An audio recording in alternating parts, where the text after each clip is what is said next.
دهه ایواج ناحیه شهر توس. اینجا ماه اخیر مکان تجمع کراکش هاست که مسافران را برای عبور مرز به گذرگاه مرزی ازبکستان و تاجیکستان گلبهار تا 70 کیلومتر میبرند و میآرند. حالا یکی از جایهای به دست آوردن درآمد خوب است. سفرها بخیر. سفران خانه با. از کجا برگشتید؟ از خود ازبکستان خط گذشته، لالنواد خط ازبکستان گذشته، قزاقستان گشتیم.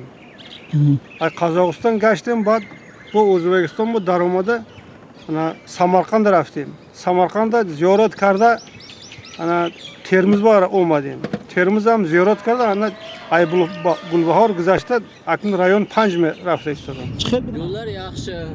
علمراد تا ماه مارد بیکار بود. گاها به روسیه مهاجرت می رفت و امسال او را دپورت کردند.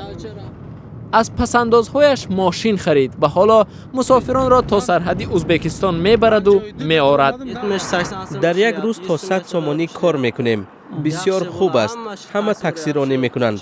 مردم را تا سرحد میبریم. همیشه در سرحد مشتری داریم. آنهایی که از روسیه اخراج شدند در اینجا کار میکنند. همه خرسند. به مشکل رو آن میکنیم. با گفتیم مسافرانی که از خدمت علمراد استفاده میبرند، راه کرا با انصافانه است. ارزان. طبق معلومات رسمی در یک روز تا 400 نفر شهروندان تاجیکستان و ازبکستان گذرگاه گلبهار را گذشته به قلمرو دو کشور رفت آمد کنند.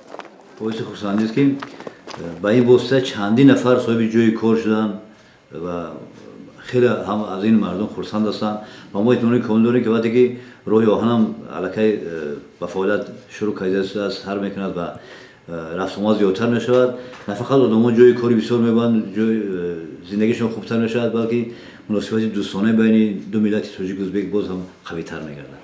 در ناحیه شهر توس 2 ایستگاه کراکش ها به سمت مرز فعال شده است.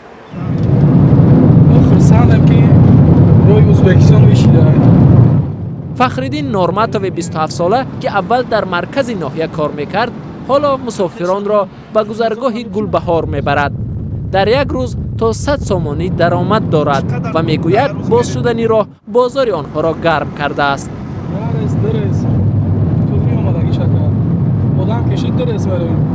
گذرگاه گلبهار که ولایت ختلان تاجیکستان و سرخندریای ازبکستان را به هم میپیوست، 6 سال پیش به امر دولتداران ازبک توقیف شد.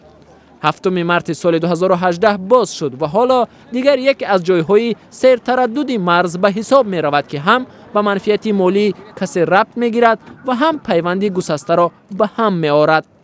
در هر صورت هم منفعت انسان بر جای است.